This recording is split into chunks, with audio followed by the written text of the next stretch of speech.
Henry. How are you today? Yeah, I'm good, thanks, Hayley. How are you? You well? Yes, good. Thank you. Thank you for coming on to the podcast that we've started up. This is very exciting. Pleasure. Yeah, We are going to be diving into lots of different topics, and today's topic is working from home. So, this is something nice. that we see a lot of now.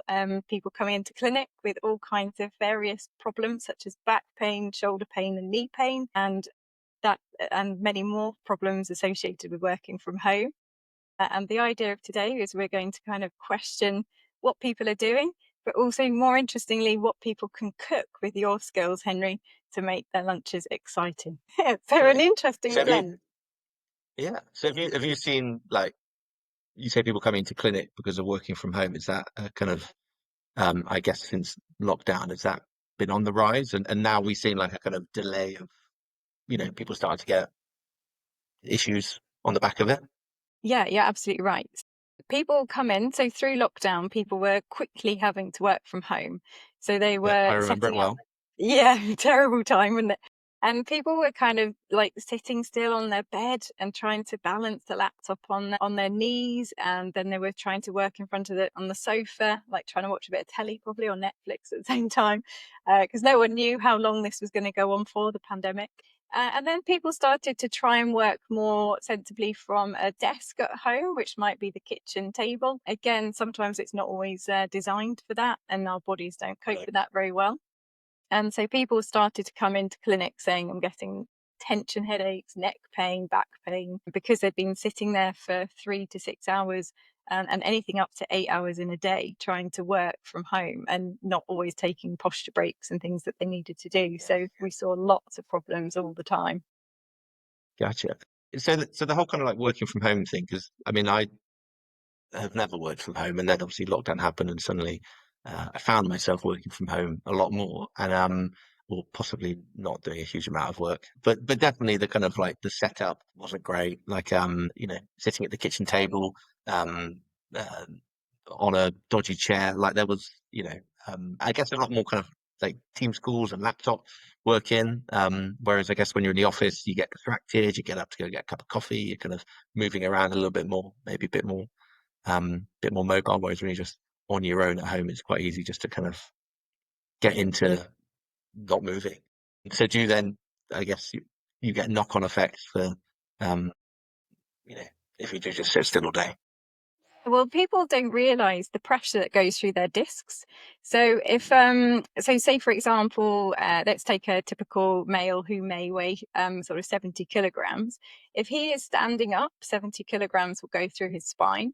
As soon as that same weighted male sits down, the pressure goes up, and it's like the equivalent of 150 kilograms going through your back just by Yeah, sitting wow. down on your bottom. So that's the difference of the load going through your back. And same again with like leaning forward, or if you're sort of terrible with your posture and you sort of lean onto your elbows, you're going to increase the pressure through the discs. And you're absolutely right. I'm People doing don't, all of this now. yeah, that's I'm literally leaning forward on my elbows, and I'm 70 kilos. So, that's a so good posture. what, what should I be doing? Do I need to like sit back? How Yeah. am I So we going to should, not get a bad back in this podcast? yeah, so we need to try and sit sort of really through our pelvis. So if you imagine your hips like a bucket of water, if your pelvis is level, the water will stay in the middle of the bucket. But if you tip forward, so some people sit with their pelvis slightly tipped forward, that's like pouring water out the front of your bucket. Okay, yeah, And if you tip back, so most people are slumpers, so they'll slump back. yes, So it's called a yeah, yeah. posterior tilt of the pelvis.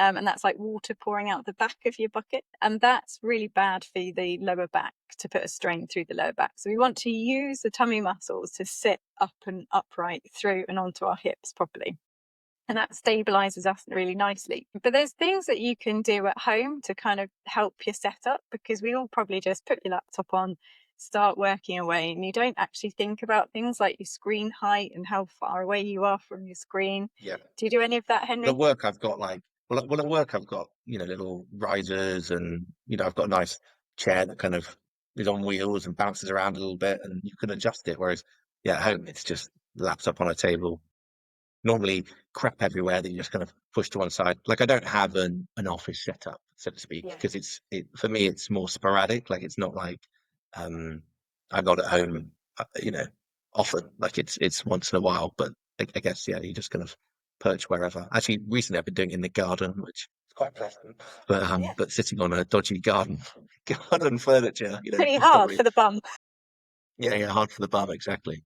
That's it. But we should, even if you think, so what you've described there, Henry, is a little bit of hot desking. So some people probably go around and they might go into the garden, they might go into different rooms, they might even pop into the office from time to time and then work from home. However long you're sitting there. So if you're sitting there for more than 20 minutes to half an hour, you should really be thinking about how you are set up. So there's some quite easy, nice ways to do it. So you should really, when you first sit down at your desk, you should kind of sit down, tuck your bottom completely underneath you so that you can kind of squash yourself into the desk. And then you Yeah, have your arms just by your side and your forearms just nice and flat onto the desk. And at that point, if your hands can kind of just comfortably sit and rest onto the desk, you shouldn't have your kind of shoulders lifted up towards your ears. You should be quite relaxed with it. And then you think from there onwards how everything else is set up around you. So you should have your keyboard just nice and comfortably, just at your fingertip level. And then your screen height, you should actually be able to reach out your hands in front of you and you should actually be able to touch your screen. If okay. it's too far away, then you're going to obviously reach a bit more hunched over. Yeah, And if it's too close, obviously you're going to hit it before you've stretched your arms out. And your eye line needs to be in line with the top of the screen as well. gotcha. Because when I'm at work, so I have my laptop that I plug in, and I've got a separate keyboard and then a separate screen. So it's like a nice setup, and I've got a nice mouse. Whereas I find when I'm at home, I kind of end up doing this, like I'm typing really close up, and everything just kind of seizes up. And so actually, I don't particularly like working from home because though it's nice, obviously, because you can do things at your own pace or whatever, and change things up a little bit. But actually, yeah, I find myself that kind of laptop working. I really dislike it, and so and I guess I see people. My business we sell lots of bread to cafes, and so that whole kind of cafe culture and people on their laptops all day, and I don't look at them with envy of like, oh, so nice to sit in a cafe all day long drinking oat milk lattes or whatever. Actually, it looks like you're just going to get a bad back and that kind of tight and close together, whereas I like to be a bit more kind of spread out, kind of own my space. Yeah, and being able to move around. So that's really important because otherwise, like you say, discs can actually dry out a little bit if you stay stuck in one position for too long. And we people might think a little bit more about their back pain, shoulder pain, neck pain when they're working. But as physios, we always say, like, don't forget about your eye muscles. So the eye strain that you're having when you're looking at a screen. So, like you talk about 20/20 vision, there's a nice little trick that you can remember as 20/20 for your eye, which is you should look 20 feet away for 20 seconds. And that's a Okay. nice way to allow those muscles to relax around your eye. Is that like training them, or is that just to let things refocus a little bit? It's because the lens is controlled by eye muscles, and they need time to relax because otherwise they're being held on a contraction because obviously the lens shape's shortened to actually look at what you're looking at on the screen. So you need time to just let those eye muscles relax and focus. And if you've looked in the distance and everything's slightly blurry for even a few seconds, that shows your eyes are already tired. So you should be doing it regularly, but we don't all do it enough. Regularly. So it's a good Because thing to try and remember. I've had it with my phone I think maybe like 6 months ago. So there was an update, and if it was getting too close, it would then kind of beep at me. It was like kind of hold the phone further away, which is probably a good thing. But what I had to do was enlarge the text because it was so far away. I was then like straining my eyes to try and see it properly. So I'm now like a kind of like my mum's phone. Everything's like kind of on extra I know large. what you mean. Maybe it's a sign of getting old. I don't know. I did exactly the same though. I put that on my phone, and the amount of times it was telling me it was too close was quite scary, isn't it? So Yeah, yeah, it's good to have those reminders. yeah, And yeah. I say to patients, have like little post-it notes. I'm a bit old school and I like bits of paper. And I say, look, just put posture on a piece of on a post-it, stick it up, and every time you look at it, you should move of some sort. So that could just be standing up and sitting back down again. So people who are answering phone calls throughout their working day, I say to them, if it's not obviously too often, if every time the phone rings, stand up to answer it and then sit back down to Yeah, yeah, take the call. If yeah. you can't, if you're not doing like a long call and you can walk around doing these meetings where you're talking on a hands-free kit or something like that. But that difference of standing up can just help replump up the discs in our back, helps the oxygenation, and also can significantly help metabolic processes in the body. So it can reduce your risk of diabetes. So that's a good one. Tell me what does metabolic means? I've heard that word. So metabolic systems, kind of all how the body's functioning, sort of internally. So all the kind of what's going on with our blood sugar control, cortisol control, all the cardiac systems, brain systems, everything working together with the gut, everything. So metabolic wise, what we're looking to try and do is to kind of not kind of feed into that too severely with kind of over like stimulating it too much in the wrong way. So like if we're very stressed and we're eating too much sugar at our desks and then we're not moving, that's a very stressful environment for the body, and that can lead to longer term conditions. And we know things like osteoporosis is even a metabolic disorder now, Oh wow. and sort of diabetes as well. And that if you can stand up just periodically through the day, there have been studies that have shown that if you can stand up periodically through the day, it's equivalent of like walking or running a marathon by the end of the year. So it's completely insane how good it is for you. And how Yeah, easy really it is to build into your day. But people tend to just go, oh, the physio's told me to stand up, and they go, oh, I can't really see why that would have that much impact. But if you tell it to the patient or to whoever in that does way, make a they'll real go, oh, difference. actually, maybe I will do that. And then I can claim I've done a Yeah. marathon by the end of the year. Yeah, no, that's good. Well, my watch I think every hour, though I think I'd probably set it to half an hour, but at the moment it's an hour. It buzzes saying like time to stand up, and I do, as a very compliant citizen, Yeah, I stand up, right. but it's I quite like good it. in meetings because quite often in a meeting that's gone on for a couple of hours or so, it's a bit rude to just get up and wander around. But if your watch tells you to get up, you're like, well, I better stand up for a minute. And actually, it's quite good to, kind of stretch things out, and sometimes it can even, move the meeting on a little bit or kind of, That's it. just change the dynamic slightly. Yeah, yeah. And But it's I like, definitely, I think just, sitting still for too long, it's like being in the car for ages, isn't it? yeah. You just feel all kind of stiff and not great. So are you seeing more people coming into the clinic with kind of these symptoms that are kind of, and you're saying they're linked to working from home and having a poor setup and posture, etc. Yes.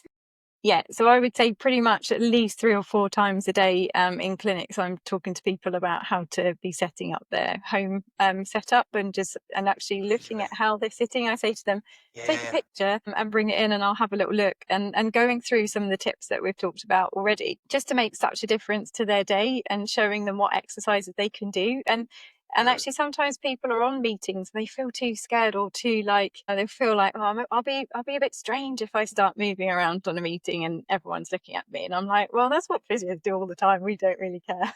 Yeah, yeah. But you Embrace can the weirdness. embrace the weirdness. Being Yeah, yeah, yeah. different Oh, is good. they're the one who keeps moving. Yeah, yeah, just keep shooting off screen. Yeah, That's it. Yeah. So when you see people doing that, they look like they're on a yeah, yeah, wheelchair or on a skateboard. yeah, yeah. But it doesn't have to even require movement. So people say, what can I do where I'm not going to feel embarrassed? And I'm like, well, if you can't do anything at all, just squeeze your bottom cheeks together and relax, because the Yeah. gluteal muscles will kind of help boost the blood circulation. And actually that's really good. You're going to strengthen up your buttock muscles, and that's also good for your Doing hips it and your now. lower back. So that's, yeah, doing it now. Henry, are you doing it Yeah, now? yeah, yeah, yeah. So you just squeeze and relax. You can even do pelvic floor exercises at the desk. So you can pull up your pelvic floor, and it's not just for women to do. It's vitally important And for that's men that to like do that that. bucket of water you were talking about, tilting it So the backwards and bucket of forwards. water is the hip and pelvic position that you need to sit through. But the pelvic floor is where we pull up our pelvic floor muscles to help support all our internal organs and to help things with like stress incontinence. So if you were to laugh, sneeze, cough, you might have a little bit of leakage.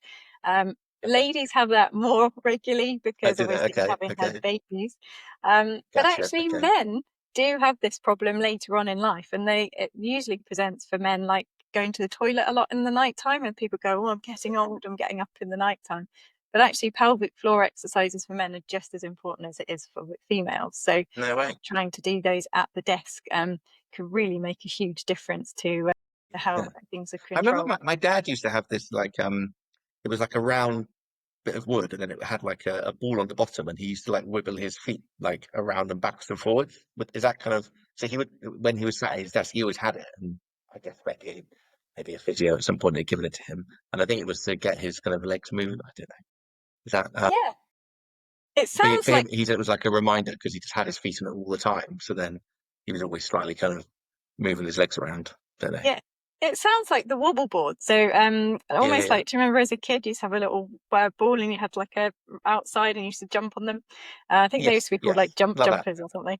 And Yeah. but they look like they can also be like a wobble board. So yeah, the rotation through the foot, so you're getting movement through the ankle, which can be quite good as well, just to boost the circulation. Because sitting and having our feet flat onto the floor, we can get quite stiff through our ankles. So actually, just going forward and backwards with our ankles, almost as if you're on an aeroplane. So sort of kicking forward with your toes and then pulling them back up quite hard, and even doing heel raises. So if you've got your feet flat on the floor and you just lift your heels up, by doing that, has also been shown to be really good to work through the back of your legs. So a muscle called your soleus muscle, especially if you kind of push down through your knees and you can push up and down. And that again has been linked with not only reducing stiffness in your ankles, but can actually help control your blood sugar. And that's for hours afterwards. So it's got such good benefits from just doing movements like that. So you can squeeze your bottom, squeeze your pelvic floor muscles, pump your ankles, and lift up your heels, and you've already improved your quality of life and your health just by sitting and working at So your when laptop. so when you say it improves you mentioned about the sugars. So I always think of like the food you eat would, raise your sugar levels a lot, but also through simple exercises you can lower the sugar level. So is that what you're saying? So basically, if you can work your muscles, if you've got good muscle strength, we know that the more Yeah. muscle we have, the better it is. So you've probably heard people say if they've got good grip strength, that it's a sign of, healthy and you're strong and your kind of general fitness is overall much better than someone with a lower grip strength. So the more we have lots of things going on with our muscles, and if we can keep as strong as possible, it can help kind of, it's like almost see everything in your body is like mopping things up all the time. So it can kind of clear out excess sugar, oxidative stress, things like that. So what we want to do is just really make the most of our muscles to support the structures that we have, but also thinking about our organs as well. And as long as we're eating the right things, then obviously Yeah. that's going to have a big impact too, which is going to be interesting now, probably, to talk about what we Yes. can eat. Because I know that obviously eating healthy is really important to facilitate what you're doing when you're like working from home or exercising. But sometimes it's having those extra quick, easy ways to prepare food, isn't it, at home? So, Henry, Yes. what do Well, you make for yourself? I guess when I think about myself working from home is that when I'm at work, I have a fairly good routine. And so whether that's what I have for breakfast or whether I don't have breakfast, extending that kind of fasting period, which I started doing recently, and actually it was tricky in the first couple of weeks, but actually it's been fine, kind of holding off until lunch. But then what I find is if I'm working from home, obviously you've got access to all sorts of nice snacks and tasty things in your fridge and whatnot. The fridge And in it's general. easy just to start. Yeah, yeah, yeah. It's easy just to like, I probably drink more coffee when I'm at home because, sort of, oh, I better get up and, move around a little bit. And but then also, when you're getting a coffee, you're like, oh, there's the biscuits, there's the chocolate, Yeah. there's that bit of cake left over from the weekend. It's very easy to just like start off badly. And for me, I think once I kind of fall off the bandwagon, you kind of you can spiral pretty quickly, can't you? So if You you've can. if you've smashed out a cake before 10 a.m., you're probably in for a bad Bad day of your day. sugar rushing all over the yeah bad day yeah, and then you're like, well, it's a bad day, so I might as well just lean into it, and tomorrow will be better. So yeah, so I guess if you're if I was to be working at home more often, it'd probably be making a bit of a plan about what I was going to eat and just trying to be a little bit more disciplined. And the things that have made a difference for me is that I used to, would eat porridge for breakfast or granola or bread. I work for a bakery, so a Oh, lot of yeah, bread. I love your break. Yeah, yeah, yeah, which is lovely, and it's very easy, and it kind of like things that people would have around the house. But I just found that, if I had that at 7 o'clock in the morning, by 10 o'clock, I'm hungry again. So I need another piece of bread, or, looking for another snack. And then you're just on that kind of constant roller coaster. So for me, the last maybe couple of years, I've been, if I do have breakfast, to try and have a more kind of higher protein breakfast. So whether that's scrambled eggs or yogurt, not with the granola, but maybe with some nuts and seeds, just something that's going to kind of fill you up a bit longer. And I definitely find that helps. Just doesn't give you those kind of hunger pangs or that kind of sugar crash. Yeah. Um, and then you've kind of, I don't know, you like start off, with either not having breakfast or having a kind of like a high protein breakfast. I don't know. You then feel like you've already you're on the good route, and then it's easy to kind of continue because you haven't fallen off the bandwagon. That's it. You kind of But set yourself up, haven't you, for the day? I yeah, love a bit of porridge. Porridge is really good for your cholesterol as well. is it? Is it? Okay, okay. Yeah, it's I really guess 'cause good. it's I a think whole, it's a whole, it's the whole 'cause it's package the whole thing, isn't grain, I it? guess, isn't it? Yes. Yeah. Yeah. So porridge is really good for your cholesterol, and I like to eat a pear sometimes at breakfast time because that's Yeah. also supposed to be good for really good like fiber as well for you Okay. for you. And yeah, I just porridge with the nuts and seeds is a great breakfast starter, and that's something you can prepare the night before too, can't you? If you're into these Yes. overnight oats, but I actually like the hot porridge. I think it feels to me like it's more of a meal. Yeah, yeah, yeah. I guess maybe, yeah. I mean, I probably more in the kind of the autumn and winter times. It kind of feels like the time for a porridge. But I guess because you're getting the whole grain, whereas so you got all the fiber and everything in it. And but yeah, and also maybe the soaking overnight, you kind of starting to kind of break down some of those kind of you know complex sugars or proteins, etc., in the oat, which maybe makes it slightly easier to digest. I don't know, but I have read about that, and there's probably some sense in it. Yeah, But no, yeah, there is. definitely Yeah, getting you're your right. Yeah, especially okay. with things like when people rinse their beans, if they're eating beans and they suffer with like IBS or a lot of gas, like if you double rinse the beans and things like that, that can really help. But from What, washing off the kind of the yeah, the kind of the kind of the tin residue juice. stuff that looks like it's kind of amalgamated in the tin.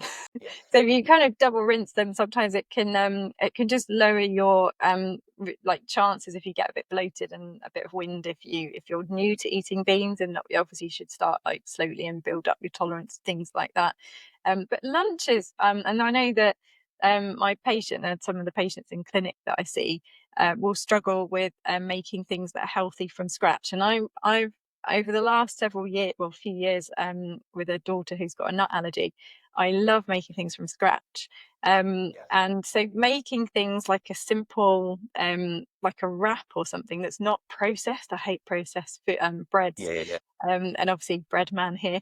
Yes. How can you make a so I sometimes make pizza bases that's got like yogurt and flour mixed together, and that makes quite a quick pizza base. But can you make wraps quite That's quick? almost I've like a never. kind of like a chapati kind of Indian Yeah, style flatbread. Yeah, yeah. yeah, yeah. Sorry, what was your question? I Does interrupted that you. work the same if I was to use the flour and the yogurt? Does that if I just make it flat, does that literally make a flatbread, or do you have to add other Yeah, stuff? totally. Yeah, yeah. I mean, you're probably your simplest um, flatbread. Yeah, it's just literally. I mean, just flour and water would probably be more simple, but with the yogurt, you add in a little bit of fat and a bit more richness to it, so it's going to color up a bit nicer.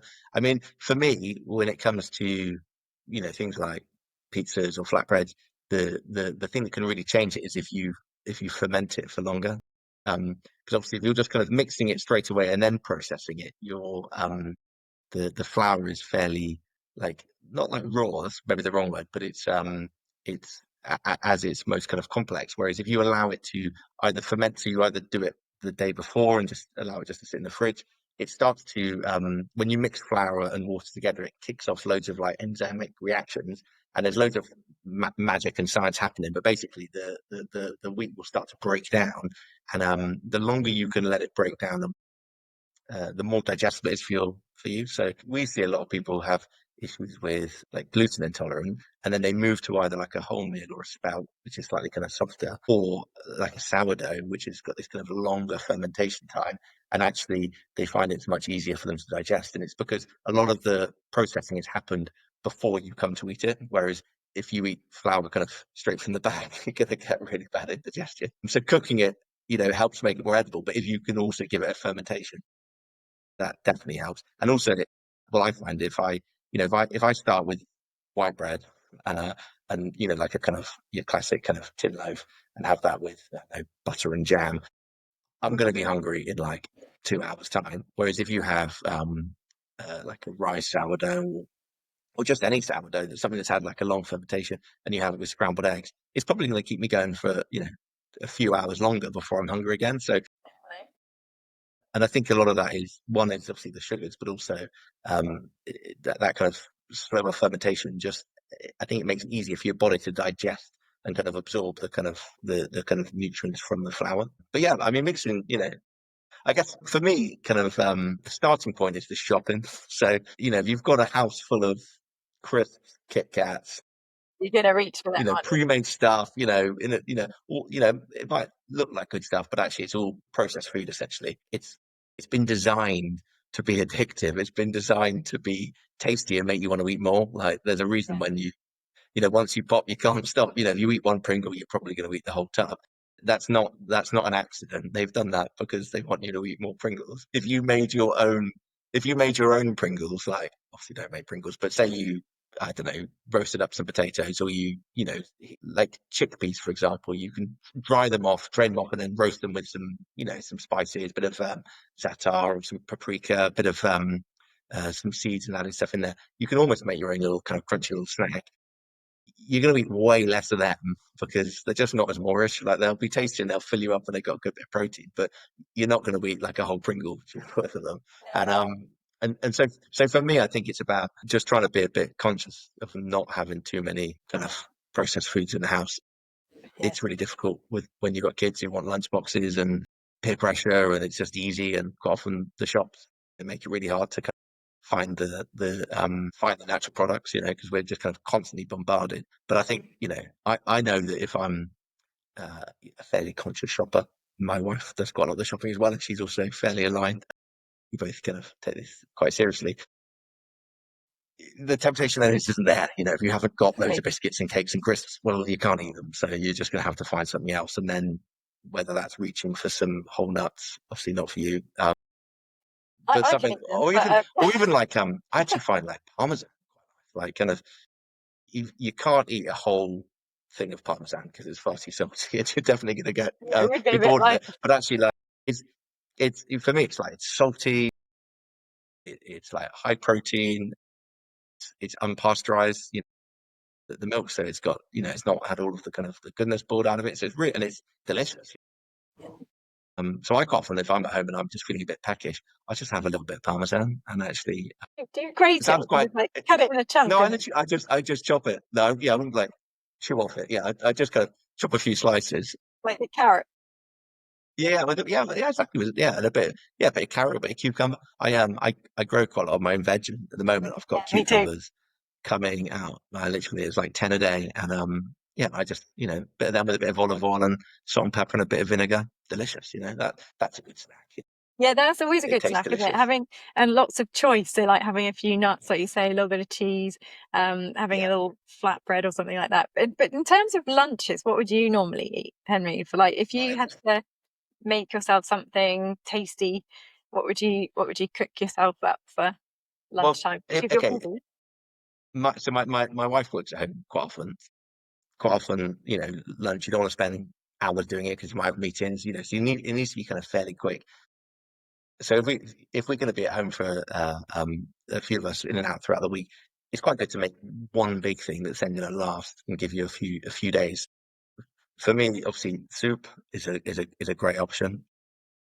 Um, you can do kind of green soup or red soup, and just get stuff from the fridge, and then you can add in, always sweat it, onions and garlic with either lots of butter or lots of olive oil, and then add in, if you've got veg that needs using up, you can just kind of chuck it all in, and tin of chickpeas or a tin of butter beans. You can add some spices if you want to go, or some lentils, depending on how you're feeling, and then just blend it up. Now you've got a tasty soup, and you can just top it with some yogurt or some seeds, slice of bread. you can make a big batch and that's going to last you for a couple of days. That's a super easy one, but sometimes soup gets a bit boring. I'd make a big batch for my wife, have it once, and she'd have it for the rest of the time. Yeah, What and I you can For freeze that me, too, can't you, Henry? you You can can freeze it, freeze yeah, that yeah. nicely. And I do yogurt, that. like yogurt pots, we seem to absolutely nail yogurt. And actually they're really good for, if you make a soup, just pour them into there, chuck them in the freezer, and you've got something tasty that you can defrost fairly quickly and have a nutritious, it's going to have lots of veggies in it. You can put, you can, like if, okay, say I've made a nice soup and then there was also some leftover chicken from the night before. I'd probably shred in a bit of chicken or a bit of chorizo because I like that. My wife, she might not do that because she'd probably be not so keen on it. But you can kind of add some nice accessories to it, or a little bit of sriracha, or some, a bit of kimchi if you've got it. Some kind of tasty things just to kind of boost it up. So it doesn't have to be like I'm just eating boring green soup. Like it's all about pimping it up so it feels kind of exciting, and you can do different toppings That's it, is it? 'Cause I each think day. most of us And probably get to the soup part, and then it's then your kind stop. of like Yeah, yeah, yeah, chef hat that's like, let's throw a bit of this in. And it's like, yeah, if I yeah. do that, I'm like, oh, why is it suddenly turned brown? Yeah, Whereas you throw it in and it looks delicious and you drizzle it with all kinds of things. But like you say, shredding up the chicken and adding in those other little bits can just make it really exciting. And like you say, if you take the effort to do that, you do actually stay fuller for longer, don't you? And you can think better and you feel better about yourself. totally. And we all know now, don't we, a little bit more about all the onions and garlic and how that's really good Yes. for our gut bacteria as well. So, like, you're Yeah. always on a win-win if you can start the dish with Yes. that and then throwing things in Yes. vegetables, as much fiber as you possibly can. To make it really tasty, because my wife is a very good cook and she does make very nice soup. I make slightly nicer soup, and she's always like, "How do you make your soup taste so nice?" Now, there's a few things that you can do just to like elevate it. One is that you need to use more fat than you think, so none of that kind of like one spray olive oil cow. Don't use that. You either need to use like a good knob of butter or a decent, a good spoon of coconut oil. That's a good one if you're making a more kind of Indian style one, or olive oil, but you need probably more fat because the fat will make it like vegetables without a good bit of fat on can be a bit boring. So actually, it just makes it more kind of luxurious. It also you don't need to eat as much because it'll be a bit more more filling and more tasty. And also, you want to enjoy it. Like if you make 2 liters of really boring soup, you're not going to eat it. So it's just going to sit in the fridge and then you're going to chuck it away. So actually, you might as well make it delicious. So more fat than you think. Uh, then it's really important that you sweat those onions for at least 8 minutes. Like no, not 2 minutes because they're going to be kind of raw and crunchy.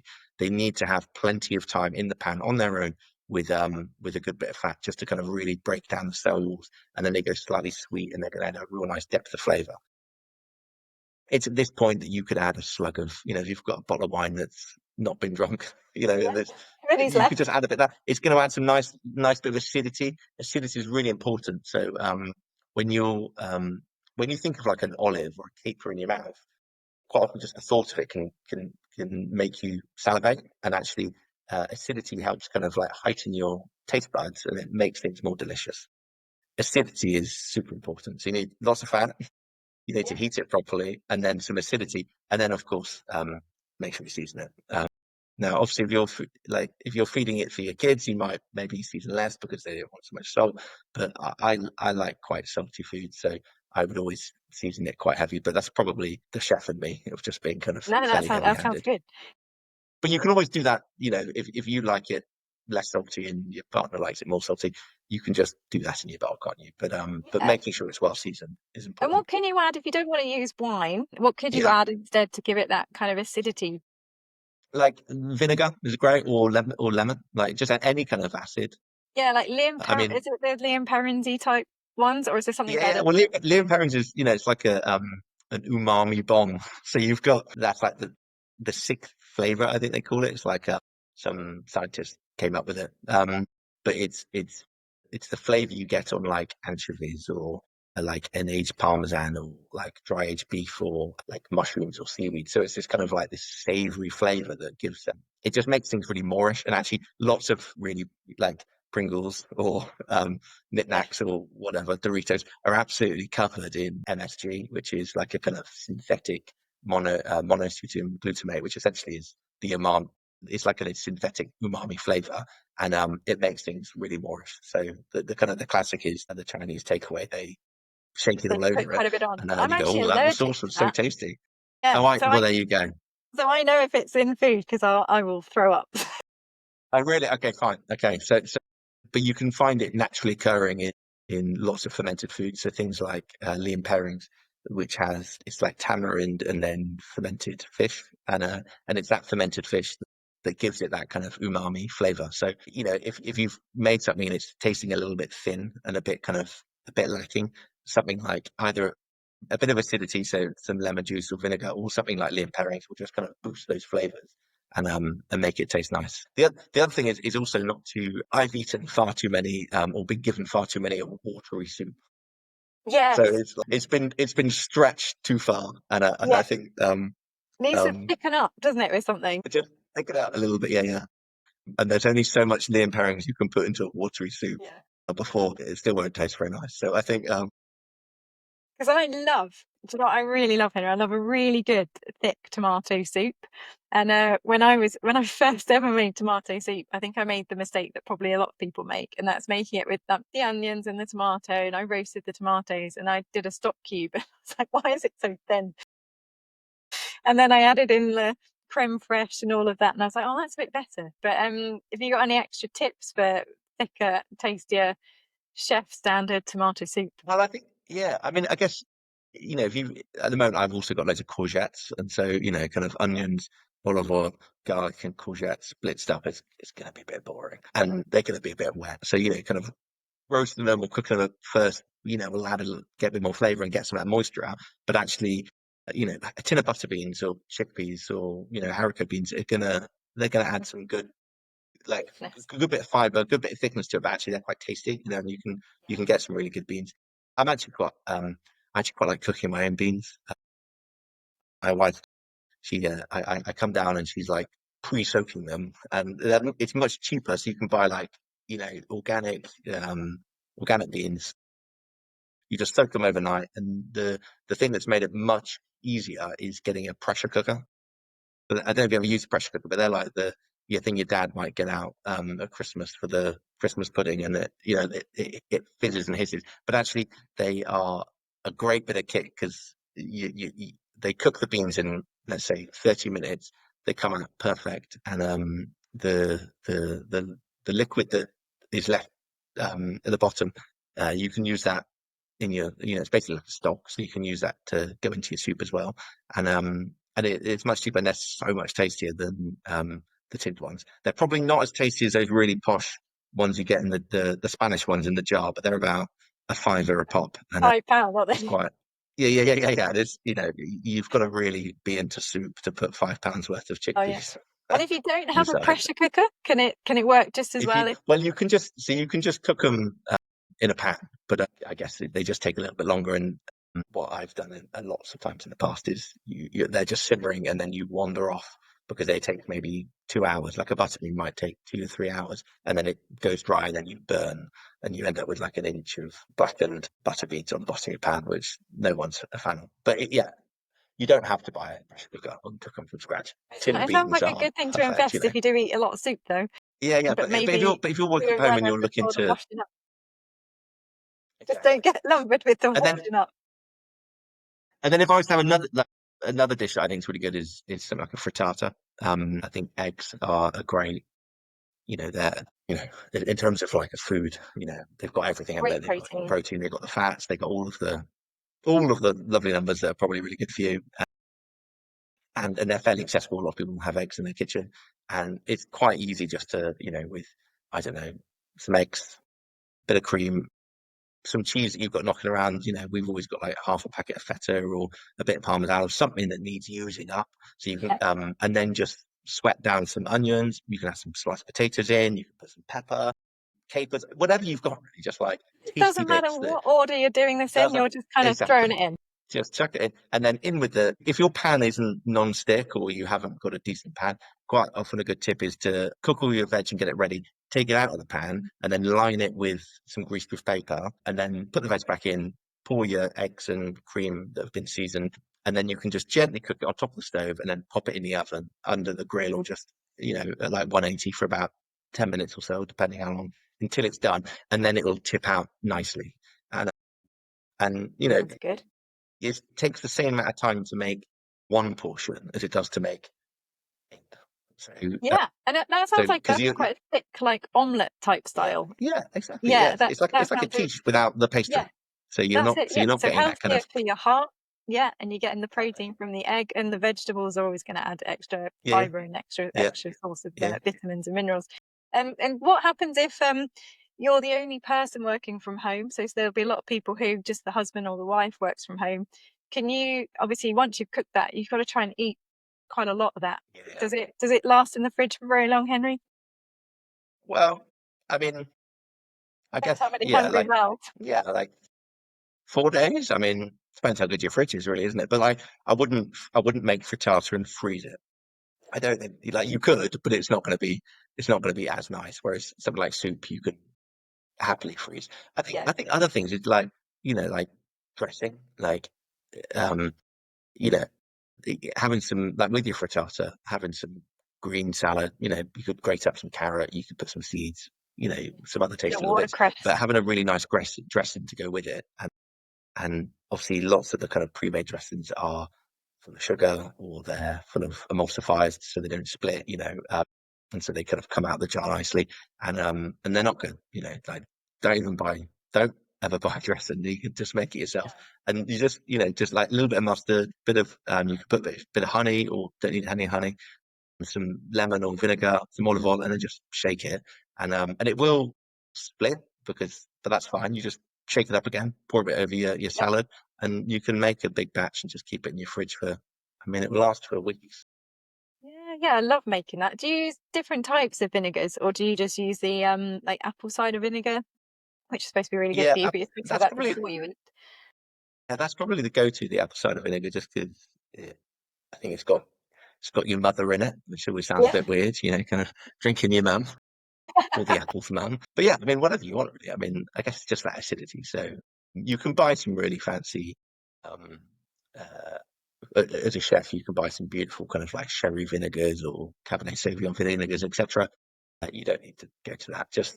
Yeah, just the good apple cider vinegar. I wouldn't use like Sarson's distilled white vinegar, for example. Don't That use might be malt a bit vinegar. abrasive. Yeah, don't use malt vinegar. Maybe not so nice. Uh, um, like balsamic vinegar, for me, it's too sweet. Yeah. Um, like you can use that as like drizzling or dipping your bread in, but actually it's probably a bit of a waste to go into a dressing. So just a good. And actually, like most apple cider vinegars you see in the supermarkets, they always tend to be organic, which I don't know whether there's just one big organic farm that makes all of it, and then they just repackage it to everyone else. But they're pretty cheap and it lasts. Yeah. Yeah, some of them say they only last for 7 days, and then others don't have a sell by date or an open by date on them. So like, I'm like, I'll What are go the vinegars? do the sniff test and just make sure it's okay. Yeah, yeah, yeah. I can't imagine vinegar ever goes off, does it? Like, I don't know.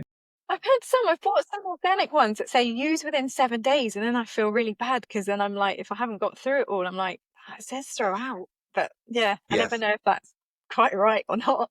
No, no, I don't know. I don't But know. I normally go by the smell and the taste, and if I feel like, Yeah, yeah, oh, totally, maybe not. totally. But yeah, that's a great way just to make up some nice salads and salad dressings to go with those meal choices.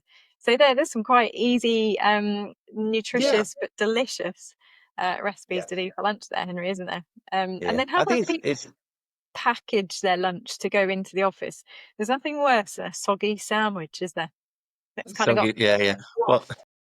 I guess I'm spoiled because I work at a bakery, so we've always got bread on tap, and so you can just make your own sandwich. But yes, I can. A sandwich is always better made fresh, So, but if I take food into work, it's something that I try and do, and I have been in a bit of a bad habit recently, though I'm going to remind myself tonight to do this. When you're cooking your dinner the night before, just rather than having seconds or thirds, and finishing it up, actually, when you're plating up, just plate up into a pot ready, something that you can either microwave or actually, you can just eat it straight out, and then just put it in the fridge ready to go. And then you'll eat less that night because you're kind of economizing, because I definitely can eat 3 plates of dinner if it's tasty and in front of me. So you've kind of like banked one, and then you've got something delicious and tasty for the next day. And Yeah. obviously certain things aren't gonna, you know, be as nice the next day, but mostly, if you've had a good tasty dinner, having it the next day for lunch, I don't think it's a bad thing, particularly if you've cooked it from scratch. And Yeah, and some things so taste even that's better a good the little next habit. day, don't they? They do. They sort of Yeah, like they've totally. had that chance in the fridge. And you're like, oh, actually, it's quite tasty day two. Well, it's like a party, like when you first arrive at a house party and you don't know everyone, everyone's being a bit kind of bit embarrassed and they haven't quite. And then Right. fast forward a few hours, everyone's like they're all best mates and they're all hugging and dancing, and it's the same for Yeah. food. Like they need time to just like get to know each other. They're all a bit Yeah. awkward at the beginning, and actually, so something like a any kind of stewed thing or anything that where there's things mixed together, whether it's like a curry or a stew or a casserole or something, they always taste nicer reheated day two, day three, day four. And it's just because I don't know. I guess it's like things are breaking down and they're kind of mixing together, and there's all sorts of chemical Yeah. reactions going on that I've got no idea, but they taste nicer. Like the Exactly. flavors kind of mellow and they kind of Yeah. harmonize. Exactly. So I think we all need to give that a go now, don't we? Mm, So I think totally. so. We're just wrapping up to the end of the first. It's the end of this episode, Henry. So, what would you Yeah. say? Top tip from you and a top tip for me for people working from home. So, what would you? One thing that everyone could hopefully try and do. What would you tell them? Be food wise, either an item they Probably need in like their fridge or whatever you'd yes. suggest. Well, yeah, I think being a bit more intentional with your shopping and just trying, buying less of the kind of pre-made snacks and the things that you're gonna regret.